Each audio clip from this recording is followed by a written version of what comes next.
வணக்கம். Seven Winsta technology. இப்போ பார்க்குற வீடியோன்னு பார்த்தீங்கன்னா சாம்சங் A51 மாடல் வந்து பார்த்திங்கன்னா டெட் ஃபால்ட்டில் வந்தது. ஃபோன் ஆன் ஆகலை. இது எப்படி நான் ஒன் பை ஒன்னாக நான் செக் பண்ணேன், இதை எப்படி ஆன் பண்ணேன் அப்படின்ற விஷயங்கள் முழுமையாக கொடுத்துருக்கேன். வீடியோ ஃபுல்லாக பாருங்கள்.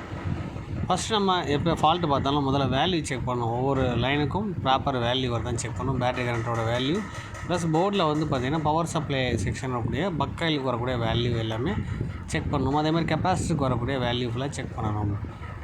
ஒன் பை ஒன்னாக வந்து நம்ம வேல்யூ அந்த காயிலுக்கு ஃபுல்லாக செக் பண்ணும்போது காயில் எங்கேயா ஷார்ட் இருக்கான்றதை நம்ம செக் பண்ணிக்கணும்.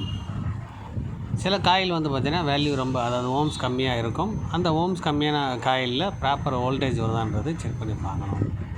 இந்த மாதிரி நம்ம வந்து ஒவ்வொரு செக்ஷனை பற்றியும் தெளிவாக தெரிஞ்சுக்கிட்டு அந்த செக்ஷனில் வரக்கூடிய வேல்யூ என்ன ப்ளஸ் வோல்டேஜ் என்ன, அந்த பவர் ஐசினா அதுக்குரிய வோல்டேஜ் என்ன மாதிரி கொடுக்கும், அந்த வோல்டேஜ் எந்த வகையான வோல்டேஜ், எத்தனை வகையான வோல்டேஜ் இருக்குன்றதை நம்ம ப்ராப்பராக தெரிஞ்சுக்கிட்டு நம்ம வந்து செக் பண்ணால் ஃபால்ட்டுன்றது எங்கே இருக்குன்றது நம்ம ஈஸியாக தெரிஞ்சுக்க முடியும். இப்போ ப்ராப்பராக வந்து நம்ம செக் பண்ணி பார்த்ததில்ல, ஒரு இடத்துல மட்டும் நம்ம வந்து அந்த பக்காயில் வரக்கூடிய சர்க்யூட்டில் ஃபால்ட் இருந்ததுனால அந்த காயிலை ரிமூவ் பண்ணிட்டு நம்ம செக் பண்ணி பார்க்குறோம். செக் பண்ணும்போது பார்த்திங்கன்னா பவர் சப்ளை செக்ஷனில் ஃபால்ட் இருக்கா அல்லது சிபி இது லைன் அவுட்புட் வந்து எந்த இடத்துக்கு போகுதுன்றது சர்க்யூட்டை ஃபாலோ பண்ணி நம்ம முழுமையாக தெரிஞ்சுக்கலாம். அதாவது அந்த காயில் ரிமூவ் பண்ணும்போது எந்த சைடு வந்து வேல்யூ கம்மியாக வந்துச்சு அப்படின்றத தெரிஞ்சுக்கலாம். வேல்யூ ரொம்ப கம்மியாக 25 ஓம்ஸ் ரேஞ்சில் வந்து ஓம்ஸ் கிடச்சிச்சு. செக் பண்ணி பார்க்கும்போது கண்டிப்பாக அந்த காயிலில் 2 எண்ட்லேயும் காட்டி இருந்துச்சு. இப்போ நம்ம காயில் ரிமூவ் பண்ணிட்டோம். ரிமூவ் பண்ணதுக்கப்புறம் ஒரு சைடு வந்து வேல்யூ ப்ராப்பராக வந்து வேல்யூ காட்டுச்சு, இன்னொரு சைடு வந்து அந்த சேம் ஓம்ஸ் கம்மியான வேல்யூ காமிச்சிட்டு இருந்தது. இப்போ நம்ம வந்து சார்ஜரை கனெக்ட் பண்ணி செக் பண்ணும்போது பார்த்திங்கன்னா அதில் வோல்டேஜ் எந்த மாதிரி இருக்குன்றது செக் பண்ணி பார்க்க போகிறோம். அப்போ வரக்கூடிய வோல்டேஜ் வந்து ப்ராப்பராக இருக்கான்றது கன்ஃபார்ம் பண்ணோம்னா பவர் சப்ளை ஒர்க் ஆகுதான்றது தெரிஞ்சுக்கலாம்.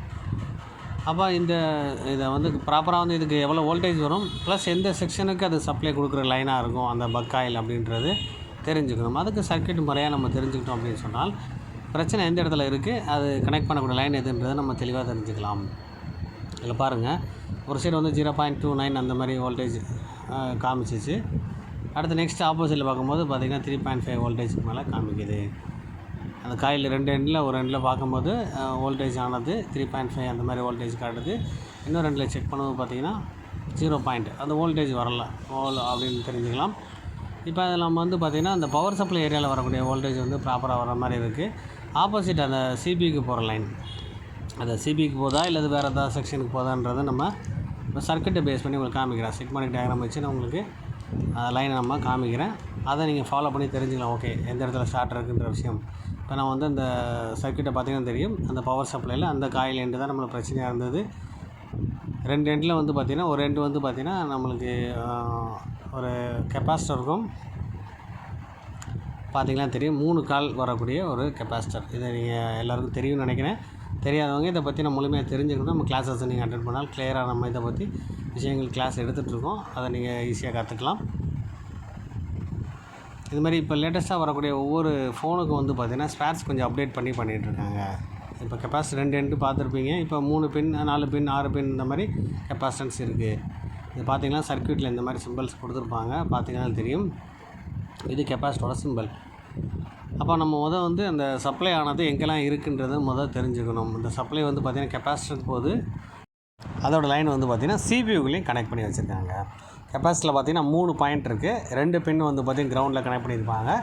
ஒரு பின் வந்து நம்மளுக்கு பவர் சப்ளைலேருந்து கனெக்ட் பண்ணி வச்சுருக்காங்க. இப்போ அந்த கெப்பாசிட்டர் ரிமூவ் பண்ணி உங்களுக்கு காமிக்கிறேன். இந்த ஃபோனில் என்ன ப்ராப்ளம்னு பார்க்குறீங்க அப்படின்னா சிபியூவில் ப்ராப்ளம் இருக்கா அல்லது இந்த கெப்பாசிட்டியில் ஷார்ட் இருக்கா இல்லை காயில் ப்ராப்ளம் இருக்கான்றதுக்காக தான் ஃபஸ்ட்டு எடுத்தோடனே சிபி எடுத்துகிட்டு நம்ம பண்ணுறதுக்கு பதிலாக நம்ம இந்த கெப்பாசிட்டி டேரெக்டாக ஃபஸ்ட்டு காயில் வச்சு செக் பண்ணி பார்த்துட்டேன். நம்மளுக்கு சிபி போகிற லைனில் தான் ப்ராப்ளம் சொல்லி கன்ஃபார்ம் பண்ணலாம். பவர் ஐசியில் ஃபால்ட்லாம் தெரிஞ்சுக்கிட்டோம். கெப்பாசிட்டி பார்க்கும்போது 3 பாயிண்ட் இருக்கனால கண்டிப்பாக இந்த கெப்பாசிட்டி லீக்கேஜ் ஆக வாய்ப்பு இருக்குது. இந்த கெப்பாசிட்டி லீக்கேஜ் ஆகிருக்கு. இது எப்படி செக் பண்ணுறது, இது என்ன மாதிரி ஒர்க் ஆகும் அப்படின்ற விஷயம் தெரியும்னா நம்ம கிளாஸஸை நீங்கள் ஃபாலோ பண்ணால் மட்டும்தான் முழுமையாக நம்ம இந்த விஷயத்தை சொல்ல முடியும். இப்போ காமனாக பார்க்கும்போது பார்த்திங்கன்னா இந்த கெப்பாசிட்டி வந்து பார்த்திங்கன்னா ஸ்டோரேஜ் பண்ணி ஃபில்டர் பண்ணி தரோம். 2 எண்ட்லேயும் அது கொடுக்கக்கூடிய தன்மை இருக்குது அதுக்கு. இப்போ அந்த கெப்பாசிட்டி தான் லீக்கேஜ் ஆகிருக்கு. அதனால தான் நம்ம வந்து ஃபோன் ஆன் ஆகலை. சிபியூ ரீபால் பண்ண அவசியமே இல்லை இந்த ஃபோனில். நான் அந்த கெப்பாசிட்டி ரிமூவ் பண்ணிட்டேன். ரிமூவ் பண்ணி உங்களுக்கு செக் பண்ணி காட்டுறேன் பாருங்கள். சார்ஜ் போட்டு கனெக்ட் பண்ணி காட்டுறேன் பாருங்கள். ஃபோன் ஆன் ஆகுதா இல்லைன்னு பார்க்கலாம். ஃபோன் இண்டிகேஷன் காட்ட ஆரம்பிச்சிருச்சு. சார்ஜிங் பர்சன்டேஜ் வந்து ஏறுறது காமிங்க, பார்த்திங்கன்னா தெரியும் ஏறுது. அப்போ கன்ஃபார்மாக வந்து பார்த்தீங்கன்னா இந்த கெப்பாசிட்டி லீக்கேஜ் ஷார்ட் இருந்தது, CPU இல்லை. பெரும்பாலும் இந்த ப்ராப்ளத்துக்கு எல்லாருமே CPU எடுத்து தான் ரீபால் பண்ணுறாங்க. கண்டிப்பாக CPU ட்ரை பண்ணாமல் இந்த கெப்பாசிட்டி நீங்கள் ஃபாலோ பண்ணாலே கண்டிப்பாக அதிகபட்சம் இந்த ஃபால்ட்டை சரி பண்ண முடியும். இப்போ ஃபோனை வந்து ஆன் பண்ணி பார்ப்போம், ஆன் ஆகுதா இல்லையான்றது பார்த்துக்கலாம். ஃபோன் ஆன் ஆகிடுச்சு. இந்த மாதிரி நம்ம வந்து பெரிய அளவு நம்ம யோசிக்காமல் சிம்பிளாக சின்ன சின்ன விஷயங்கள், அந்த சர்க்யூட்டில் எங்கே பிரச்சனை இருக்குது, அதுக்கு சம்மந்தப்பட்ட சர்க்யூட் என்னெல்லாம் இருக்குது, என்னென்ன பொருள் இருக்குன்றது நம்ம தெளிவாக தெரிஞ்சிட்டோம்னா மெயின் ஐசி டச் பண்ணாமலே கண்டிப்பாக நம்ம சின்ன சின்ன அந்த கெப்பாசிட்டை ஃபாலோ பண்ணி ஈஸியாக இந்த ஃபோனை ரெடி பண்ண முடியுன்ற கான்செப்ட்டுக்காக தான் இந்த வீடியோ கொடுத்தேன். இந்த வீடியோ உங்களுக்கு பிடிச்சிருந்தால் லைக் பண்ணுங்கள், ஷேர் பண்ணுங்கள், கமெண்ட் பண்ணுங்கள், சப்ஸ்கிரைப் பண்ணுங்கள், பெல் பட்டனை மறக்காமல் கிளிக் பண்ணுங்கள். Thank you friends.